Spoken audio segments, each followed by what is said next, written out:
Let me welcome everyone to Super Smart Women Podcast. I'm Karen Medina, your host, and I'm so glad you've joined us today.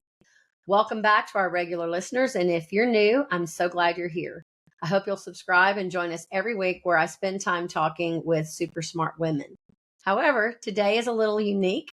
I'm not talking to a super smart woman. Today, I am talking to a super smart man who is doing incredible work to support young women and young men in the field of education. Allow me to introduce you to Dr. Derrick Worrels, the president of Ranger College. Dr. Worrels has over 30 years in education, and before serving in his current role at Ranger, he also served as the senior vice president and vice president for student services at Ranger College. Coming to us here in Texas from Hillsborough County Community, is that right? Hillsborough Community College. Hillsborough Community, yes, correct. Yes, in Tampa, Florida, where he's previously served as enrollment development coordinator, athletic director, adjunct professor, assistant dean, and head men's basketball coach. He also served as a basketball coach for over 15 years in the community college and NCAA Division I level, helping mold lives of young men and young women. I'm going to just pause on reading your very extensive resume and just say, Dr. Worrels, I am so thankful that you have joined me today. Can you just give and talk to our audience a little bit about your background and what motivated you to become an educator? Well, thank you for having me first and foremost. Sometimes you don't know what you don't know, and I didn't know that I was going to be in this role. I just knew that I always enjoyed helping people, and that's still my thing right now. Even when coaching, I used to say that I was coaching, I felt like I was throwing life preservers at students drowning in the sea of life. And so now in this role as an administrator, I feel like I'm trying to figure out why they're falling in the first place to prevent them from falling in. So I think it has a lot to do with that. I'm a first generation college student, and I strive to help to resolve some barriers for that particular population, although many students coming in first year of college struggle. But I think I see those things, and I see things that no matter what, male student, female student, I see those individuals that are in need of help, and that's what I want to promote. Excellent. Thank you. I know you grew up in the Tampa area. Is that correct? Yes, I grew up in the Tampa area. I grew up in, to be honest, I said my first book would probably be from the housing project, from the projects to the president, because I grew up in a housing project in Tampa, Florida, and me and my mother. And it was just my mother to this day has never driven, and so that made life a little bit different. I won't say difficult because I didn't know it was difficult, because my mother was just that kind of mom that when someone asked me what I didn't have, I didn't know I didn't have it, because she made everything special. The resume that I've seen of yours talks a lot about programs that you've created along the way. Talk a little bit about the HYPE program, because that one really caught my attention when looking at helping young people. I know this was specific to young men, but the program that you created to help. Helping young people excel. It was really something where I saw a need for students in the community, saw a need for students, in particular young males, minority males that were struggling to even get past, they weren't making it to college. So how could I take this vehicle that I have with athletics and utilize it to help grab male students, to help that population say that, hey, you can make it. Now, what we did do in that program was we had professionals from different aspects, not just coaching, not just professional sports. It was professionals that were firemen. They were TV anchor people, news anchors, meteorologists.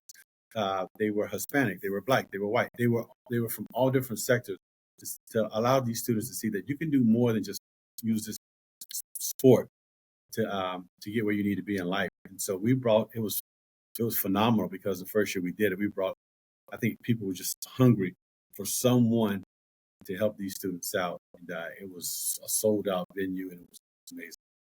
I think that was probably closely attached to the where you were inducted into the Florida Community College Basketball Hall of Fame, which is a fantastic accomplishment. Congratulations on that. So bridge over now to Ranger College. Tell me, I know you don't have the hype program at Ranger, but there are innovative programs that you've launched to help young people, young women, young men from various levels, not focusing solely on, socioeconomic or racial, but programs that really bridge that gap for young people to go from high school into community college, and then make some of them, to training in a specific field, or even bridging to a 4-year program. Talk a little bit about what Ranger is doing. Well, obviously, we have an Upward Bound program, but we have a TRIO program that focuses on, and there's some various parameters that you have to get into, first generation being one, to get into TRIO. But those programs assist students in gaining access to those how do you fill out your financial aid, how to get extra tutoring. We also have HSI, which we became a Hispanic-Serving Institution just within the last couple of years. That program, although it has Hispanic serving tied to it, it's for everyone. And so unlike TRIO programs that have a set of criteria in which one must achieve in order to get in that, support from HSI does not have any criteria. And so we wanted to branch out so that everyone, regardless of economic, you can't assume that because a student family is economically more advantaged than the next, that they don't need help. Everyone needs help. And so that was a major, getting HSI designation was a major thing for the college in order to help everyone, not just one designated population. We also are a caring campus. And that caring campus, I think we were one of 10 colleges in the state of Texas that are caring campus. If you get a chance to look that up afterwards, it's great, because we had individuals come in and they work with our faculty, our staff, on how do we promote a caring environment for our students to move forward in. And there was a lot of things that we thought we were doing well that we don't really do well. There were, for instance, you have a bursar's office at the college. Most colleges have a bursar's office, because that's not easily identifiable for students. It's now the student payment center, which is an easier. What is a bursar? I mean, that's what we've called it for years, but right. And some would say, well, that's part of the college environment. But we want to make it. We want to reduce barriers, not add a barrier to. And something as simple as that. We don't have office hours. We have student help hours. So that changes the dynamic for how which students come to our faculty for help. So the Caring Campus initiative has been a huge part, along with HSI, has been huge for our college. So how does a student, what's the audience that you're approaching with Caring Camp? These are people looking to go to college, or people already Caring Campus is our culture, because we believe that if we have a caring culture, we can identify and help all students, whether they're going in the workforce, whether they're going to 2+2 program, maybe 2 years here and 2 years at Tarleton. It's our job to help them, not their job to help us. It's not their job to go and find out what they don't know. Precisely. When you don't know what you don't know, I think that's the greatest gap between high school and college. I'd served as the CTE director at a local high school here, and I spoke college lingo, but when it came time as a parent to help my son, this was back in 2016, go to college, there wasn't a great counseling program at his high school. And fortunately, he knew where he wanted to go, and we just kind of started down that path. But I know we missed out on a ton of financial aid assistance that would have helped him. And he's carrying a much larger loan balance than he probably would have. Whereas when my daughter went through at a local high school here in Erath County, she went to Huckabee High School, and they had a phenomenal counselor who just opened up tremendous doors. So you're absolutely right. He didn't go in with advanced placement coursework. That wasn't really pushed by the counseling group that he had. Whereas my daughter went into college with almost her freshman year complete. And I think that's one of the great programs I know you guys offer through Ranger College, because those were some of the courses that were offered not only for admission into college, but towards certification workforce programs. Can you talk a Yeah. little bit about Yeah. that with Ranger College? Well, one of our biggest enrollment is dual credit. And Luis Ramirez, who heads our dual credit program, has done a phenomenal job. 60% of our enrollment is dual credit students. And that's providing opportunities for our students, our community. And we have a program called the FAST program, which is directly associated with this House Bill 8, which our funding model, I'm just going to say this, our funding model just changed after, I think, 30 plus years, 50 years for the state of Texas. And so in that funding model, dual credit, the price for dual credit is just one particular price. And then students who have free or reduced lunch are able to go for free. So and that's the change? Yes. So students now that are on free and reduced lunch can actually use the dual credit program for free in the state of Texas? Yes. And wow. So, and that's in part of our legislature saying we're going to help those students that are in need of help. And it's fantastic. But the hardest part is when institutions or school districts have seen this for so long in one model, it's hard to adapt to this different model that's come about out of nowhere. But it's been phenomenal. And I said House Bill 8 is rural colleges relevant. Obviously, we're specializing in what we call premium high credential programs such as nursing and things of that nature to enhance funding for the college, but also to give back to our community so that we can enhance our community economically. Because talk to me a little bit about the demographics at Ranger. You have how many campuses? I know of at least 2. We have right now we have a campus at Ranger. We have a campus at ERAF. We still are in Brown County, but we just purchased property in Comanche, and we will have a center. It's not a center; it's actually more of a campus in Comanche as well. And we're hoping that campus in Comanche will be like an allied health hub, not just nursing, paramedic, and sonography, radiography in the future. So we have a lot of careers in the medical field that yes. would be certification level coursework as well as bridge for, I guess, someone who's maybe doing nursing and wants to bridge to a BSN. Okay. Yes. Excellent. Yes, and so those are some of the programs, and they're headed by some of the most phenomenal people you can possibly imagine. Dr. Lee, who has our nursing program, allied health program, she's phenomenal. And she's along with Dr. Prohaska, they're that particular center. They'll be heading that center in Comanche.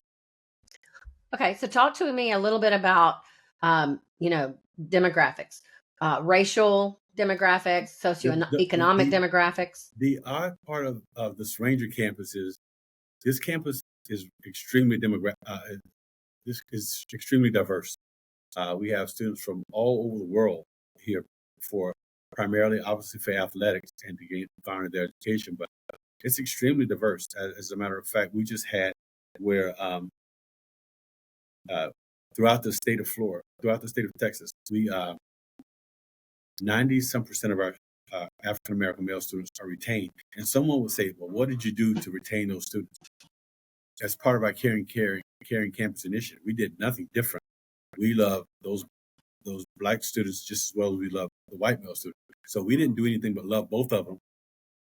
With that love being shown, our numbers went up, and it's across the board with retaining our students on this campus. The Brown campus, and probably which will be the Comanche campus, is a lot of non-traditional students in terms of students that are. I got to make sure I choose my words carefully. Mature, a little more mature in age because of the nursing students. Yeah. So, you can say older to me. I'm okay with that. I am in my 50s, finishing up a master's in education. I'm the same way. So lifelong learner. I mean, that's 100%. So those are some non-traditional students, And our ERAD campus is actually more of a normal college setting that you would see in a traditional college, with a little bit of everything.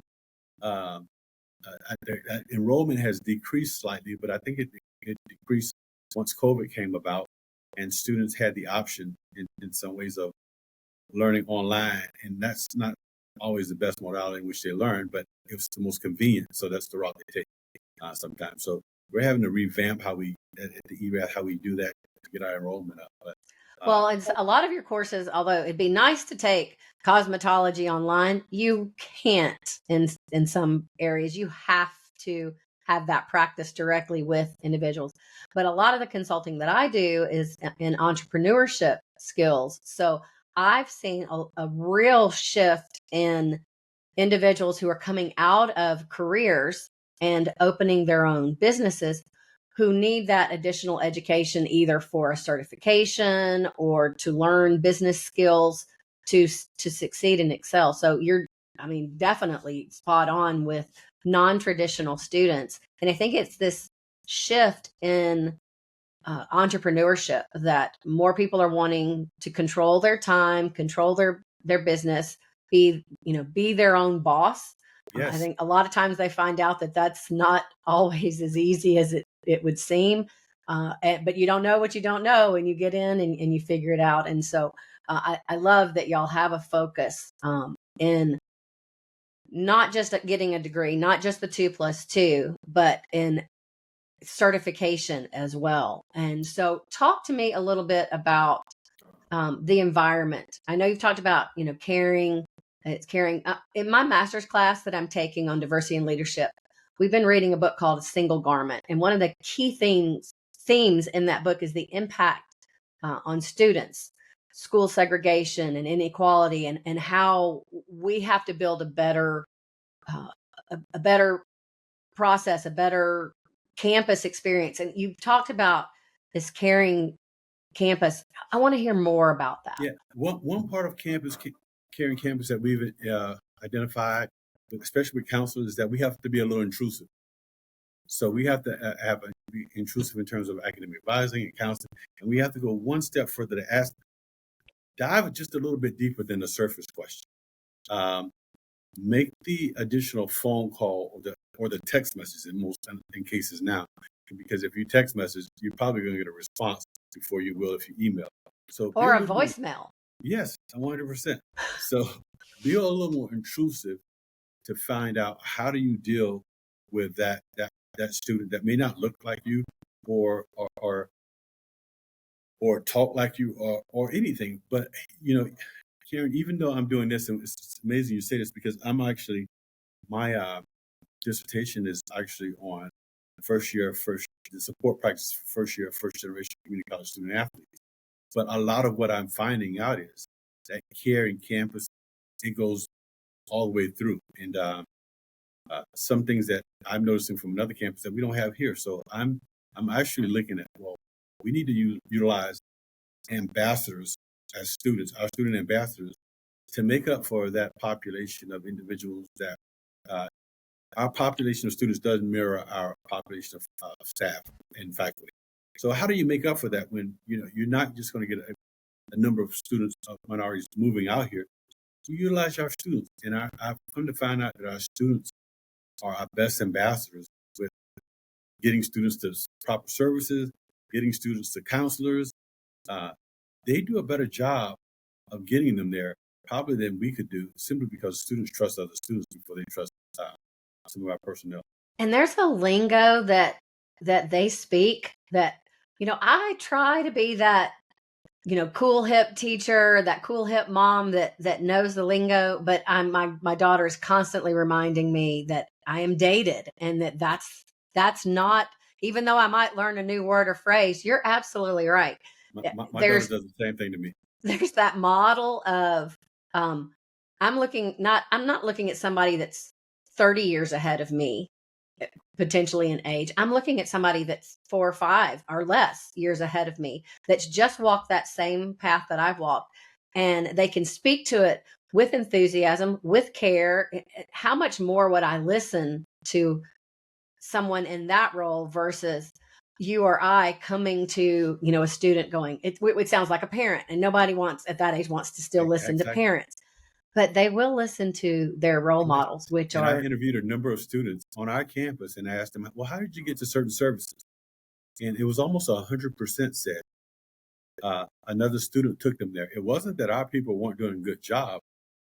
We might not have just been using the right vehicle to get the students there, because it was 100% that said another student took them to the services. And I know that our people, our HSI, our TRIO people, I know they were out at a table, but when students are new and they don't know what they don't know, they right. struggle to trust as well. And the door usually gets opened through another student. I love that. I love that you've seen that through your doctorate program and are taking that information and looking at how you implement that as a new initiative at Ranger College. We are educators in lifelong learners, and if we don't take what we're learning even in later from the young people and implement that, we do a huge disservice to Absolutely. the institutions that we serve. So you mentioned Hispanic-Serving Institute, because I had actually pulled that up and was looking at it.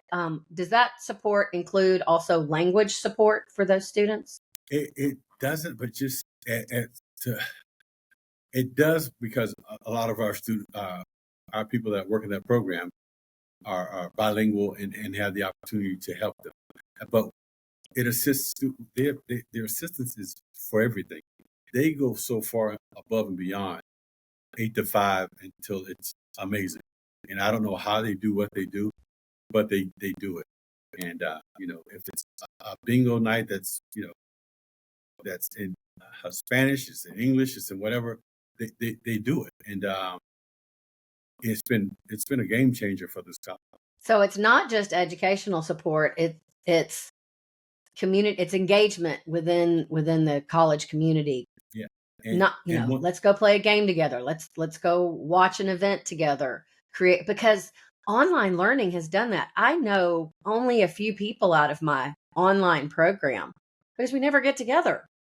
So, well, you're talking the other part of my dissertation, because it was the engagement component, in that what engagement opportunities are we creating for our students? And as a COVID, they didn't really get engaged before, and COVID made it worse. Yes, and so now my student services, their big thing, especially on this Ranger campus, on our campus, is how do we get our students engaged? And as a business consultant, and former, I owned a software company for a number of years. One of the greatest deficiencies that I found young people brought, and it's to no fault of their own, it's what we've created in society, is this. They're incredible on social media, but when you put them face to face in a networking event or at a social function, for some it's difficult because they don't know how to enter into that environment. So I think those community engagement where there's not a stress of a grade or a stress of a closing a business transaction, it's just let's get together. Let's remember how to interact face to face. When we met with different groups of workforce throughout, whether it's Abilene or ERAF, what has been stressed most and what has been needed most, the skill is there. But at one point in time, we used to call it soft skills. Now we term it essential skills, because those skills that are needed to communicate, that were lacking as a result to some degree from the COVID era, are now essential. How to communicate, how to deal with, how to cope, with another employee. Your skill level is great, but you can't cope with the stressors of someone that disagrees with you or somebody. So that conflict resolution. yes. And we've been asked to come up with continuing education courses to help promote essential skills or soft skills at some point. I would love to talk with you more about that, because I see that a lot in the consulting that I do. We'll take that one offline. Okay. So another aspect, and I've seen this because my daughter is 5 hours away. I'd love to be an involved parent on her campus at college, probably more than she wants me to be an involved parent on her college campus. But talk about parent involvement in student success. That's definitely highlighted in A Single Garment, but A Single Garment mostly focuses on up through K-12, not really at the collegiate level. Is there an importance to parental involvement Oh, with the students? absolutely. And, I think you were in a roundabout way, you were saying uh, helicopter parents or things of that nature. But I heard someone say it's okay to be a helicopter parent and to deal with helicopter. You just have to get them flying in the same direction as you are. And that's to help their child out and to help that student. And so, we do our best to promote a little bit of both. Promote, hey, you're on your own, but we're right here. We're not going far. We have some super people that, there's a lady that works here, Kathy Lecky, especially with the residents. She is Mrs. Mom to everyone. I'm like, Kathy, you're going to break down because you can't just, so, but when there's a need to call a parent, we call a parent still. And that's a little bit different. And that's part of being in a rural community college that loves, but that's just what we do. I said we can't change that. Well, if I didn't get a call, if my student was struggling so that I could come in and step behind her and help her, I'd be disappointed in her that she didn't come to me and let me know, but I'd be disappointed in the school too, that they knew or saw this and didn't take steps. So I love hearing that about Ranger College. It's a fine balance. It's like, as a parent, and you know this, we've raised them to a certain point and now they're supposed to spread their wings and fly. But I feel like we still got to, fly underneath them and give them a little relief and lift them up. We hope we've given them the training that they need and the model that they need to make those decisions, because I felt like that was my job as a parent. It wasn't to create boundaries. It was teach my child how to create her own boundaries, how to create his own boundaries, and to be able to operate in that. But what do you think has been the greatest challenge for you? Because you've mentioned really, stellar retention numbers. What's the greatest challenge in retaining students? I think the greatest challenge in retaining students, especially at a rural college, is when, coming to Ranger, let's just use the Ranger campus in particular. When you get out the interstate, it looks like it can be, to a kid coming from the Metroplex, it can be a culture shock. So again, we just talked about that engagement piece. That engagement piece is critical for that student to see that when they get on campus, that we are a very engaged community. That, it's not just our campus, it's the others within our community. We support each other. And so everything we do has to be surrounded with student engagement and student care. It just, we can't make it without it, to be honest. I like that. I've been to Rangers campus, and Charlton used to feel more like that. Stephenville is definitely growing, but I lived in Fort Worth. I've been to TCU's campus, and there's a whole lot around the campus that has its, bells and whistles and its flair. But there's something to be said for a campus that may not have all the bells and whistles of flair around the campus, but they've got them in the campus, in the programs that you're talking about. And my daughter looked at University of Arkansas. It's where her brother went. She looked at A&M, and she ended up at, West Texas A&M, a much smaller 4-year college, for the very reasons you're talking about, is that it had a community, and she could feel that when she came for the campus tour. And I could feel that too when I had visited Rangers campus, that you're not just going to be a student in college, you're becoming a part of a community. And I love that you bridge that for them. You have the dual credit programs, you have the HSI, you've got the Caring Campus. There's a lot of initiatives that you have in place. So talk about curriculum. This probably be, before I get into some of my fun questions, What do you see that's being done at Ranger College to ensure that diversity is taken into consideration with curriculum? And what would you say challenges are, and what maybe would you want to change in the future? Well, again, I'm going to go back to the caring campus model, and faculty and staff being, I won't say taught, but given information about how to deal with a student that's of another race, of another gender, of another, you know, that's different. How do you approach that? Because the same method, you can't say I treat everyone the same, because that's just like saying I'm going to give everyone the same. Karen and Derrick, I'm going to treat you the same. Derrick, Karen, I'm going to give you Derrick's shoes. Well, I wear size 15, so you can't You do have big shoes to fill. yeah. So everybody is not the same, and so you have to be intrusive about asking those questions. You have to ask. Karen, I don't mean to go straight, but one of my questions that I asked the gentleman, he said he does a questionnaire to all his students in my dissertation. He said and he said, you know what, Derrick, I don't have a first generation college student on my list of questions that I ask my students.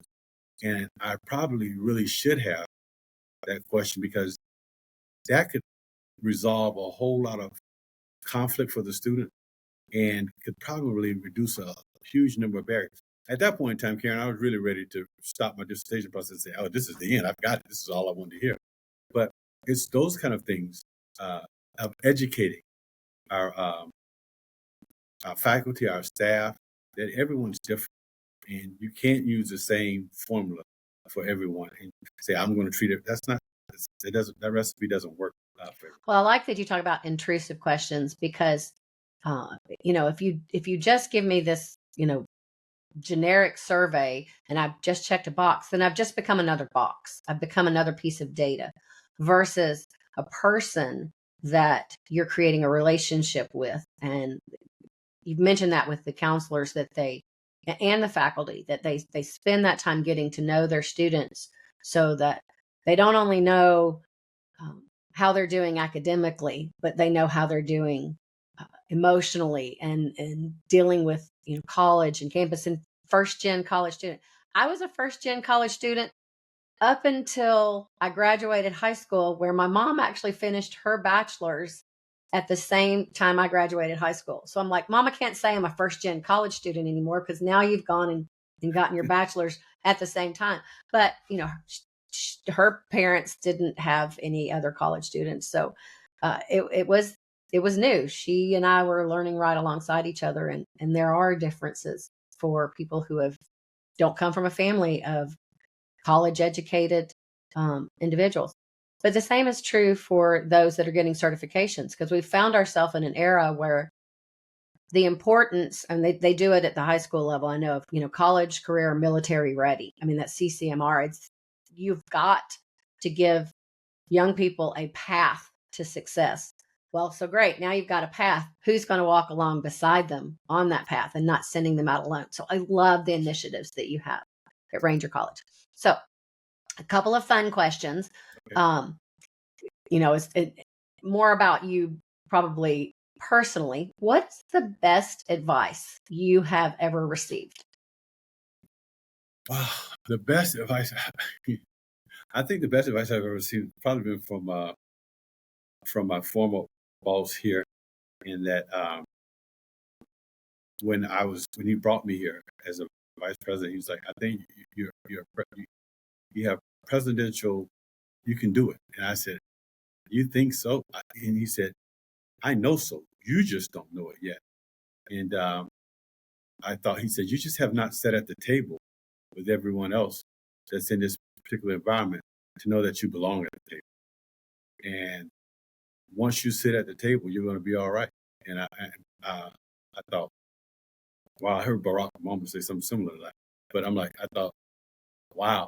But that was the advice he gave me before Barack Obama said it to a number of people, is that I don't feel comfortable. I might not feel comfortable because I hadn't been able to sit at that table to know that I'm just as qualified as the next person. A lot of the women that listen to this podcast have voiced that they face imposter syndrome all the time. I know that men also face it, but don't always talk as much about it.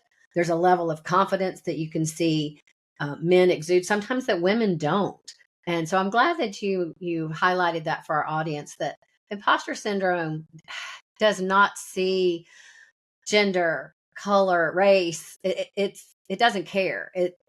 There is there is something in the atmosphere that wants to make us feel like we're not capable. So I love that advice that you've got. Karen, if someone were to look at what you're doing right now and look at my dissertation, they think that we had already had a prior conversation, because I talk about imposter syndrome uh, as well when students Well, get here. great minds think alike. Yes.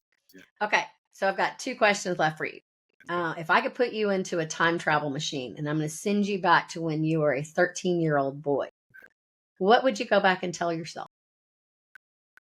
I probably would apply myself a little bit more as far as a student, because at that point in time, and let me say this, Ken, in growing up, and I told you, my mom took the bus to work and from work. So the ability to apply myself for academically at that point in time, all I knew was to do something that kept me out of trouble, and that was sports. But apply myself academically, I could have made my life a little bit easier. I finally got it, obviously, but at 13, I was so, and it saved my life probably, because I was so into athletics until, the other part just came along with it, and that was my passion. And so I would I know you're passionate about this, and I had heard this quote just recently too. And the professor said, I understand why students, they were pro athletics. I understand their passion, and I meet them at their passion, but they have to understand that if they want to excel in college, they have to be equally as passionate about the academics as they are about their sport. Yeah, there's been an unfortunate stereotype for athletes at the Yes. college level, that they get some, free pass, through the classes. And I've known several collegiate level athletes. I know you have as well. That's not true. Oh, I think sometimes and maybe it was, maybe 50 years ago that was the case. But I think it's put more of a spotlight on those young people to not shirk their academic responsibilities, because people are looking at them. Younger children, high school age individuals who are looking to have that same path open to them are saying, what does it take? And who is standing before me? And so, yeah, I think that's great advice to have given yourself. I hope that someone who's still young enough to receive that advice hears that. And the other part, I said, if I had to write it would be to remove the invisible fence. And by that, I mean, at 13, we were told so many things that we can't do, like coming out of the housing projects. You really can't. Oh, you can't do that. Well, why can't I do it? Well, you can't. But why? Well, who put this fence up that says it's invisible, that I can't cross it? It took me a long time to get to that point, to realize that that fence is just something that I put up, or that my culture had put up. That it's a barrier, but but we can cross it. And so, well, that's been what I would have always advised myself, is that everybody's got an opinion. You don't have to listen to all of them. Yes. Choose your influences wisely. Yes. Just because it's somebody's opinion doesn't make it right. So I can absolutely see that, and I love the framing of that as the invisible fence, that barrier that a lot of bad opinions and bad advice would want to put in front of young people. Well, you're not smart enough. You're not the right color. You're not the right socioeconomic status. You can't achieve that. Yes, you can. Yes, you can. So, okay. Well, my last question is always other influences. Is there any books or resources or anyone that you follow that you would want to share with our audience? My biggest influence has been, my faith. I'll just be honest. My faith is my influence, and my go-to is not an individual, my go-to is biblical. And so, I share that with my kids. Well, I the share Bible that. is a great resource. Then Yes. if And there's a particular, online version or translation that you use, I would love to link to it. So yeah. let me know. You say that again? If there's a specific translation, some people like the NIV, some like NLT. Well, I use the New English translation New version. England. Okay. And 1 Corinthians 10:13 is like my mantra verse. No trial that I face has not been faced by others. So that means I'm not the only one. But God is faithful. He will not allow me to endure beyond what I can bear. But in that trial, He will provide a way out. And so that's in education. That is it for me. Nothing that I face hasn't been faced by others, and nothing that I'm faced with I can't bear. And God's going to provide a way out for me. I think the other part of that is, everybody has role models, and my role model was the hardest. Was my grandfather. Even though my father wasn't with me, my father's father was with me. And at 10 years old, he bought me a lawnmower from Western Auto and a full tank of gas. And at 10 years old, I was trying to cut everybody's yard in the housing project, so I had a work ethic, and he instilled in me a work ethic. So it's granddaddy and obviously a hardworking mom has carried me through, and biblical principles. My husband and I have recently gotten the privilege of helping his son raise his three children, or three of his children. And so they live here on the property with us, and I take them to school every day. And so I want my legacy. And what's one of the things I like about the book, 7 Habits of Highly Effective People, was it starts off with, write your epitaph. What do you want people to say about you? If they're at your funeral, and you write it, and then you write what you think people probably would say about you, and let's correct those disparities. And I thought, I want a legacy of creating opportunity and modeling God, my faith in Christ, to the young people that are coming behind me, be it young people that I get to work with at school, and in this new scenario for me, grandchildren. And so I absolutely love that your grandfather was a role model to you. I hope as a new grandmother, by marriage, that I get that same opportunity to be the role model for my grandkids. So, Dr. Worrels, I cannot thank you enough for joining me. Thank you so much for sharing about Ranger, sharing about your educational walk. I'm super excited to have interviewed you as the first super smart man on the podcast. Most of our listeners know that SMART actually is an acronym for Serve, Mentor, Applaud, Reflect, and Teach. And those are 5 qualities that I feel are generationally need to be shared and passed down. Reflection actually, means how you reflect your creator. So I love that you brought your faith into this conversation. And obviously teach is an area that I know is a strong quality and characteristic for you. Well, so before I eat at each meal, one thing that I always say is, and I pray for our group as well, give me the strength to reach, teach, and serve. So, and that's, you just kind of you're done. I'll tell our audience, we did not have a conversation about this beforehand, but it sounds like, we definitely are coming from the same point. It sounds like it, but we did not. So again, thank you to our audience for joining us. If you haven't, please subscribe to the podcast, and be sure to plan and join us each week as I talk with more super smart women, and I'll talk with more super smart men as well. Thank you so much, Karen, for having me. Thank you.